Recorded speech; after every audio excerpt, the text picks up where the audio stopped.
So let's go ahead and do this. Let's take questions about, particularly interested in questions about the process of public improvisation, but of course anything from partimento to that is great. So let's open it up now for questions, please.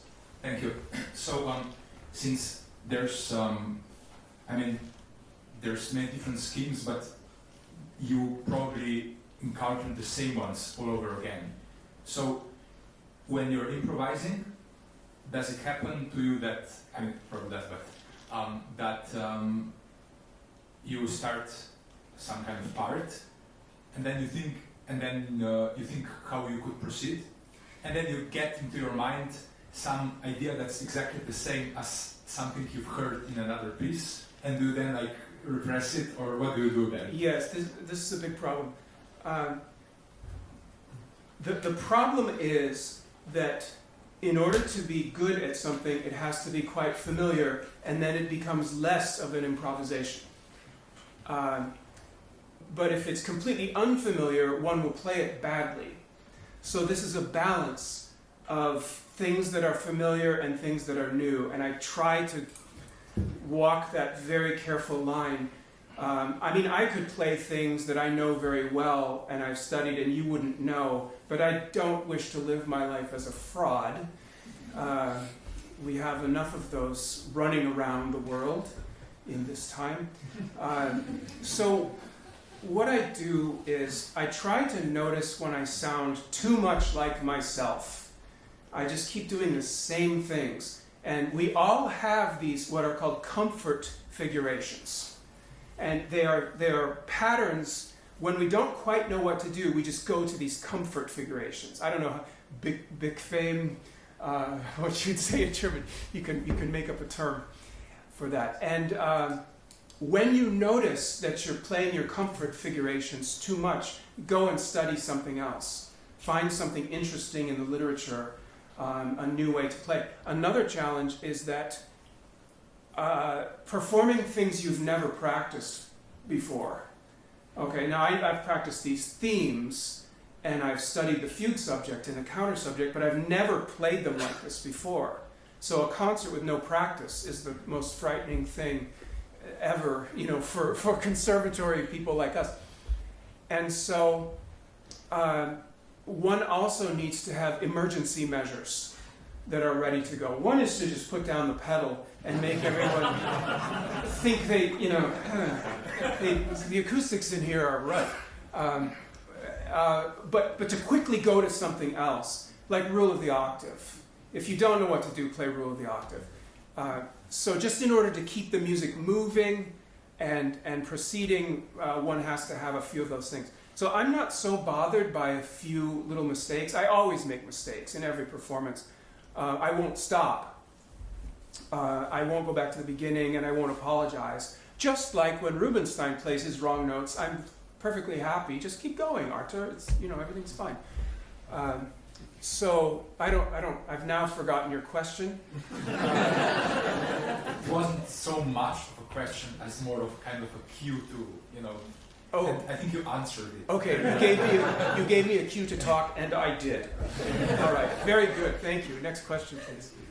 There's gentleman in the back. Thank you so much. 2 quick questions. When you're improvising a sonata, in the exposition, was your transition the same both times? My memory's not good enough. Right. Does it need to be? And second, in the development section, do you know William Kaplan's sonata theory? Do you use core and pre-core and that No. kind of thing? Okay. Giorgio asked me exactly the same question about Kaplan when I played a sonata in Italy last year.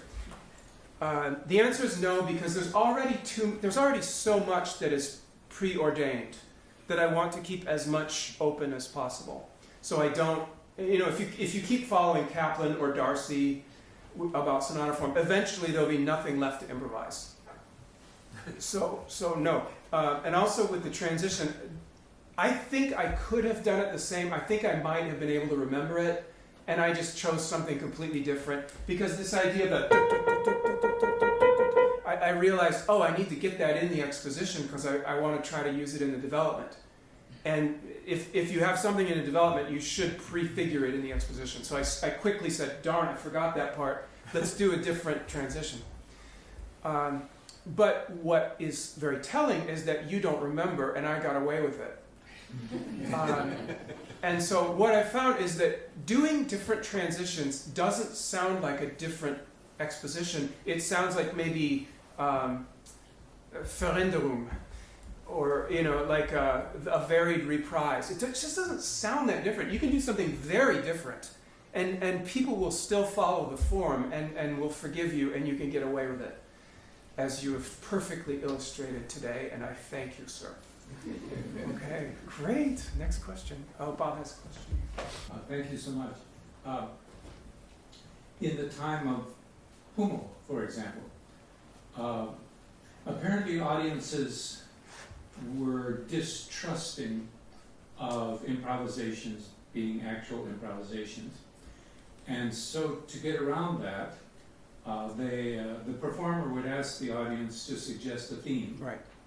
Well-known themes from arias, opera arias and things. And Hummel, for example, would try and create a potpourri of them, and then one of the finishing things was to then put them together in a fugue or something like that. Yes.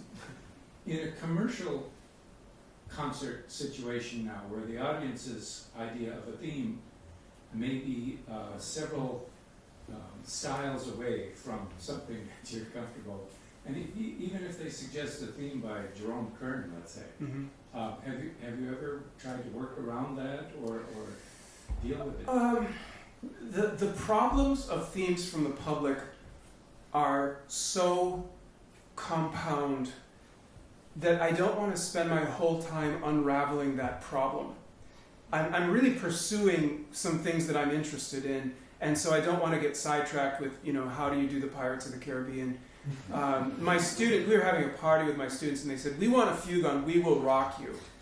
So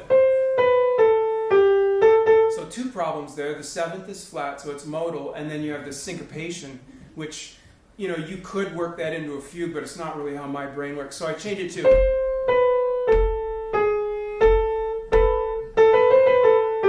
and then you can... and now it sounds really square. But they thought it was cool, so I got away with it.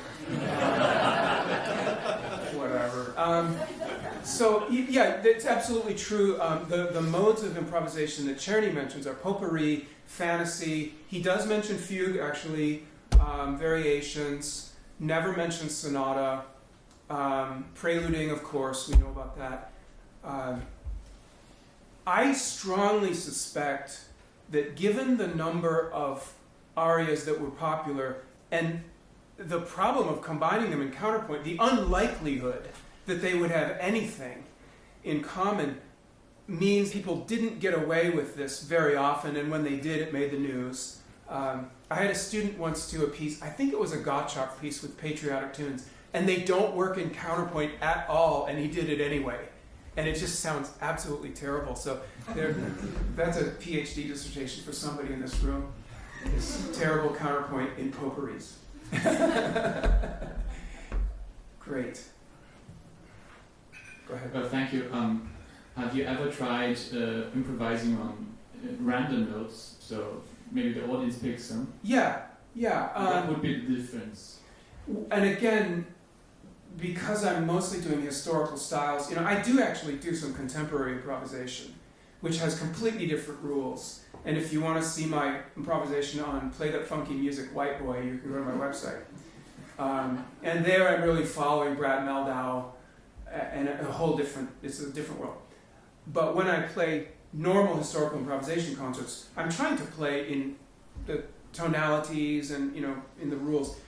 So if you let people pick random notes, G sharp and C natural and B flat, well, that doesn't create anything. So I will usually ask them a letter from A to G without accidentals.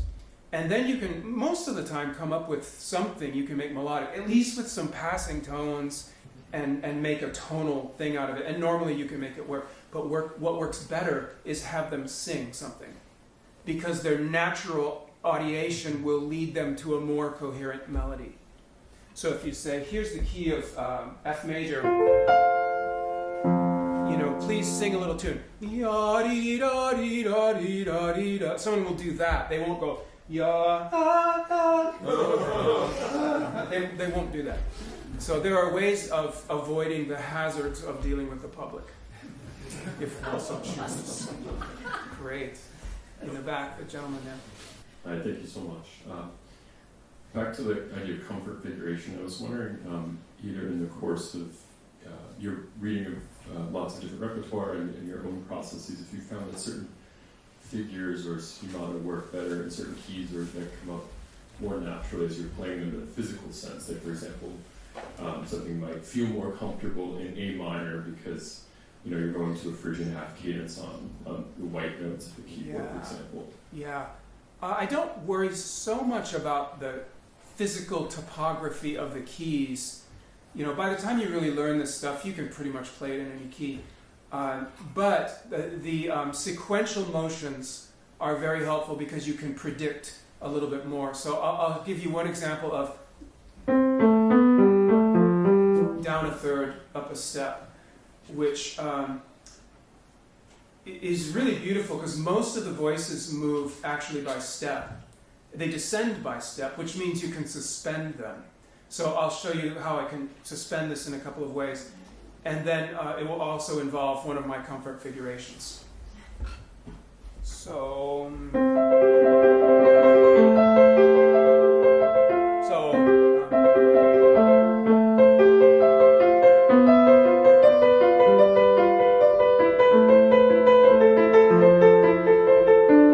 and you can also do with the lower neighbor.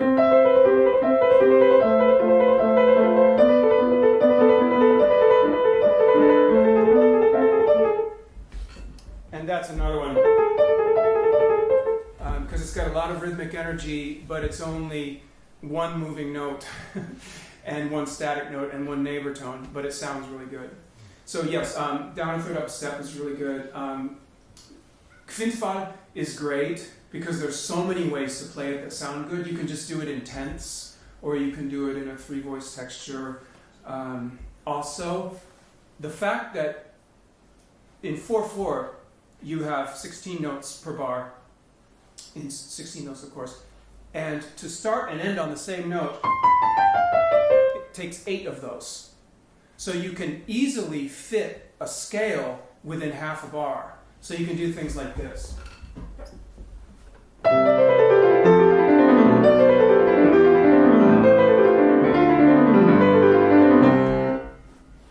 Okay, and that just takes no thought at all. And then if you want to expand on that with the sevenths, you can get away with it. So yes, absolutely, some are more amenable to risk-taking than others. Great question. Hi. Hi. How do you deal with the memory aspect? So going from something that you memorize to something that you are improvising, and how is it different than, for example, if you improvise also the first theme and the second theme in the sonata, for example, in this case, and then you have to remember them for the repetition and for the recapitulation. Yes. Well, the themes that I had to memorize, it's no different from just learning repertoire. You have to learn it and memorize it and make sure you can play it physically. There's always kind of a clean break with sonata, or with the Charakterstück with Clara Schumann. There's a very clean break where I know this is the end of the part I've prepared, and now I have to start making decisions. So in the case of the Clara Schumann, it ends in G major, and I have to decide, do I want to do something kind of predictable and go to C minor? Do I want to do something more like a chromatic mediant? So I enjoy not knowing that because I feel very comfortable making that decision. So I deliberately don't have a plan. And I just decide in the moment what to do. So it's a very clear cutoff. And then normally if I have some kind of mental cue about what I'm going to do, like start with this motion, or go into an omnibus, or there's a wonderful Beethoven thing that he does in, I think it's one of the Opus 10 sonatas, and it goes like this. And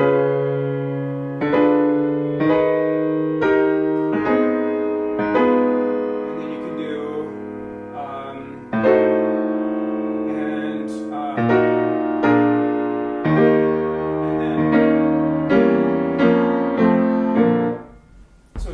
rising chromatic bass. The first note is on a dominant, the second note is diminished, and the third is a 6/4. And then you can just keep going with that. And so if let's say I have a theme I want to put on top of this, or a rhythmic motive, and I say, I'm just going to do the Beethoven thing for a little while. It's a really good developmental idea. Now I don't have to worry where I'm going harmonically because I can just summon this really quickly. It will take me to keys I don't expect. Oh, now I'm in G sharp minor. Oh, I don't know how I got here. But I'm comfortable with that. So normally there's some kind of cue about what I'm going to do in the wilderness. And then somewhere along the way in the development or the cadenza, I start to think, you know what? We got to get home in time for dinner. And so what was the dominant again? Should I approach it chromatically? We could do the augmented sixth. And so you have to start thinking those thoughts as one goes.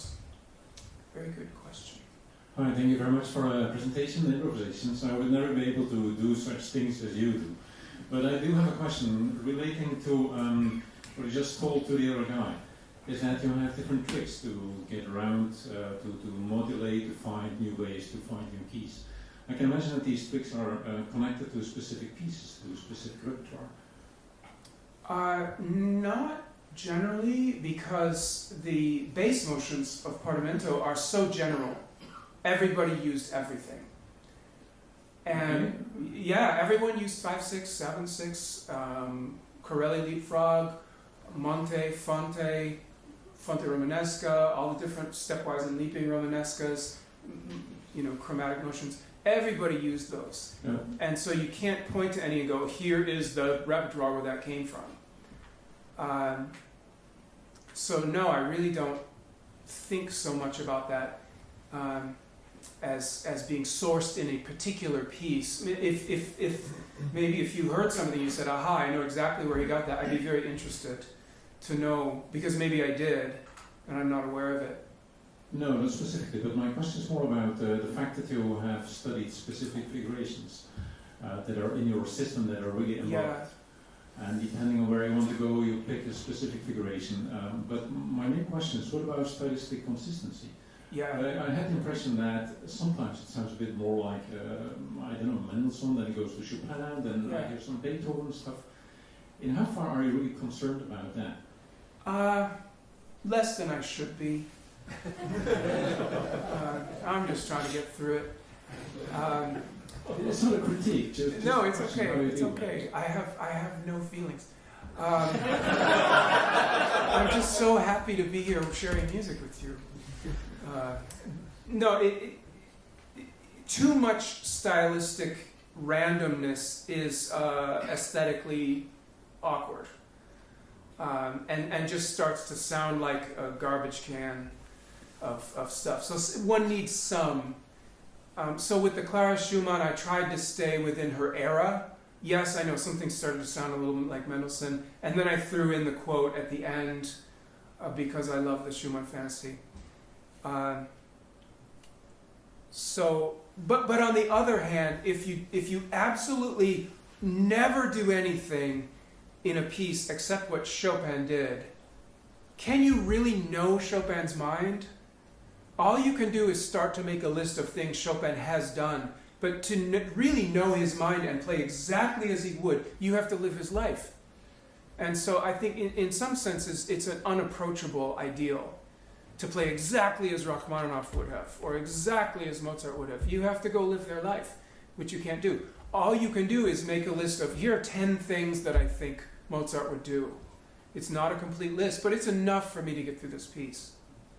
So, yes, I agree. I'm not completely consistent stylistically. I'm not all that worried about it right now. Maybe if I live long enough, I will worry about it. There is a certain style of improvisation that leads to idea generation, exploration. When I'm doing that, I'm struggling to keep a style, form, collapses, and I have elements from, I come from Greece, Greek folk music, pop, rock, other styles entering. So I was just wondering, how can you possibly be in the zone while improvising, and also keep track of bass line, because then the moment I'm doing that, everything either disappears, and then I'm playing patterns. Yes, the discipline can be difficult. When I first started improvising fugues, I would forget what key I started the fugue in. And wandering off, how did I get to E flat minor? What was the original key? Like, I couldn't discipline the tonalities. And what I realized is that the part of the brain that is creating the new material is not the part of the brain that remembers what I just played. So I often will improvise the whole piece, and it will go fine, and then someone will say, halfway through you did this, and I'll say, I don't remember. Because I'm busy cranking out sound, and I'm not really making a record of it. So I would actually write lists of keys. I would say, this fugue will be in D minor, start there, I'll do the exposition. It's a 3-voice exposition, so it will end in D minor, and then the next order of business I will go to the dominant, so A minor, and then I'll work my way through the 5 related keys. And then get my way to the dominant and do a pedal point and finish. And I would actually have it on paper on the piano, and I would watch what key should I go to next. And that was very helpful to discipline my mind. And what I found was that I got through all the keys sooner than I expected. And that as an improviser, my tendency was to keep going too long and to work out every little idea that came into my head. Well, if you've ever been to a party and you met someone who says everything that comes into their head, you know that this is not always the most socially acceptable thing. So to be a little bit more concise, and also the other thing that's helpful is a motive, a single motive. I met this kid in Rome in October for the workshop there, incredibly talented guy who would play in this big Lisztian romantic style, but it wasn't cohesive. It just kept going, and here's some octaves, and here's some omnibus, and here's some diminished stuff, and I said, why don't you just do just that's your rhythmic motive, 8/16 and 2/8. And he started playing, and suddenly it was this beautiful finished piece. So the discipline of tonality, length, and motivic consistency. Just take that motive out behind the barn and beat it to death. Like a bad dog. I don't know, maybe it's legal in my country. Okay, I think we're out of time, so just catch me if you've got another question. Thank you, ladies and gentlemen.